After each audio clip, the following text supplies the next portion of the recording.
Hey guys, how are you? I wanted to make a video today because I actually just took my ACE Certified Personal Trainer exam yesterday and I passed.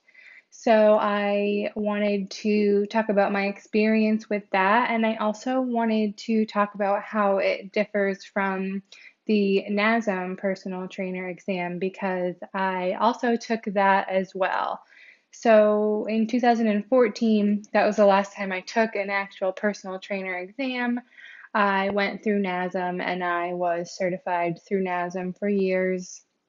And I actually let my cert expire, so it was time for me to get recertified. And I decided to go through ACE this time and give that a shot.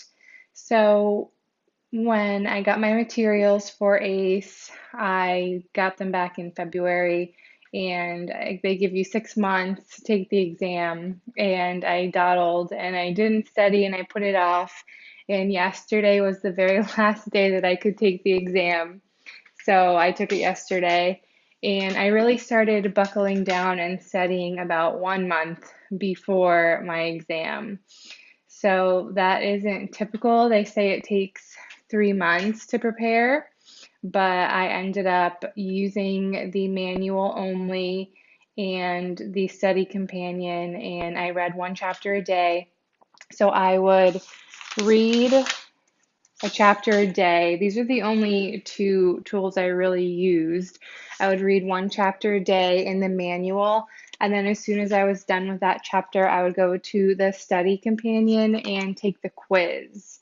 So if I would take the quiz, whatever questions I got wrong, I would star, and I knew that I needed to go back into the book and go over that material again. Now, I did get the full package of the ACE. It came with the Elite Online Academy, which I did not use at all. The only thing I used that for were the two practice exams. So when I first got all my materials, I went online because I wanted to check out the videos first. I'd already been doing this for a while, so I thought I could get away with just watching the videos and doing the online stuff and be able to pass. But one thing with the ACE training program, the exam, all of that, the materials, I didn't get anything out of the online stuff. I didn't get anything out of the videos they posted. I didn't, I wasn't able to take the quizzes even after reading the material. So I really didn't use any of that stuff. Like I said, I used the study companion and the manual. And then after I read the whole entire book, chapter by chapter, one chapter a day, doing the quizzes in the study companion, I went online through the academy and did the two practice exams they give you. So that's the most useful thing out of all of the online stuff that they give you. So I actually ended up failing the first one. So I knew that gave me an idea of what I had to go back into the book and study. I passed the second one, knew what I had to study for that. If I was seeing questions that I wasn't 100% sure and I was kind of guessing, then I knew that that was something that I would have to go back and study. So I took notes on all the exams as well. Once I got through those, I started using online tools, Googling ACE practice exams, taking them. I used Quizlet a lot. Any chapter that I wasn't 100% confident with, like chapter 7, that's a huge one. I would just go into Quizlet and search ACE Chapter 7, and they have note cards and they have quizzes and they have matching games and all of that. So it took me 1 month and I was able to pass. I think I got a 700 or something. But I had already had a lot of experience, so I was kind of able to retain and understand everything. Reading the book is really all I needed to do. I, did have background, so I can't really compare that to the first time I ever took an exam, but I really like the manual that ACE has. So the whole experience of learning the material and studying ACE compared to NASM. Now, again, 6 years ago was the first time I took my training exam for NASM, but So I got the highest package of NASM training and I got the highest package of the ACE. First comparison is the cost. NASM is more expensive. ACE is way more affordable, but you get what you pay for. So the NASM online learning tools were amazing. That is how I learned all of my material. The book was, I couldn't retain anything in the book. I used the book to just study, flip through, look at the bold words, anything that I really just didn't get, I would kind of go through and read it. But I did not read the NASM manual cover to cover because it was way too overwhelming.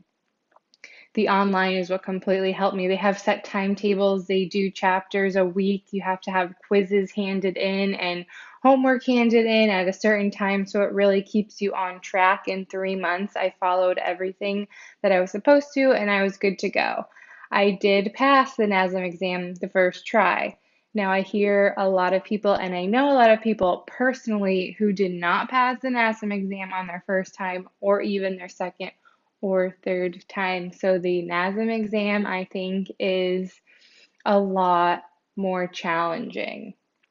So first thing, NASM versus ACE. NASM is more expensive, but it has a great online program. ACE is more cost effective, but the online isn't that great. It's not as good as NASM, but the ACE manual is an easier read and you're going to be able to retain things a lot more. So, as a new trainer, if you're not someone who likes to read or is good at reading or can retain, because I know there's a lot of people out there, there's nothing wrong with you. Some people just aren't good readers. I would go with the NASM. If you're someone like me who has already been certified or you have a lot of experience working with people and helping people out even before you got certified, you've been in the gym for years and you already have a good, decent background, then you'll probably be good with ACE because you'll really be able to retain that info. When I started and I got certified, I really honestly had no background. So the online helped me a lot. I know that ACE also gives you the Essentials of Exercise Science book. I definitely recommend going through that, but don't stress. It is very overwhelming and not a lot of stuff is on the test. So if you go through, there's some Facebook groups for the ACE study. If you go through that, people mention chapter 7 and 8 are huge. That's true. Take your time. But my advice is don't get too overwhelmed by it. Just keep reading. The ACE manual does a great thing of, they do a great job of going over everything. Even though chapter 6 covers certain things, they keep bringing it up. So it really, really drills it in there and gets you to understand the concept. Now, the exam itself with ACE was, in my opinion, easy. They word things very simple. There wasn't a lot of trick questions. There's no trick questions at all, I don't think. There was a lot of nutrition stuff in there. There's videos where you're watching the movement and you're answering what the compensation is or what's in flexion, what's in extension. So the practice exams were a lot more challenging than the actual exam. There's 150 questions on the exam. 25 of them, I think, are test questions. You have to get 90 out of 125 correct. You need a passing score of 500. I don't know how they determine that score, but my advice, if you're going through ACE, the online stuff is, you don't need it. You just do need those practice exams, and I believe you can buy them separately. So if you're trying to figure out the best way to go, the best organization to get certified through, if you already have some knowledge and you're looking to save a little bit of money, I would go through ACE. If money's not an option, it doesn't matter to you, and you really want a great online learning program, then I would go through NASM. So I hope this video helped. If you ever have any questions, please feel free to reach out. I just took my exam yesterday, so everything's nice and fresh. I obviously can't tell you the exact questions on the exam. I can't really give too much information out about the exam, but I will say as long as you read that book and you do your quizzes and then you study what you are not sure of, you will be fine. So best of luck, guys. Have a great day. Please like this video, share it, and subscribe to my channel. Thanks.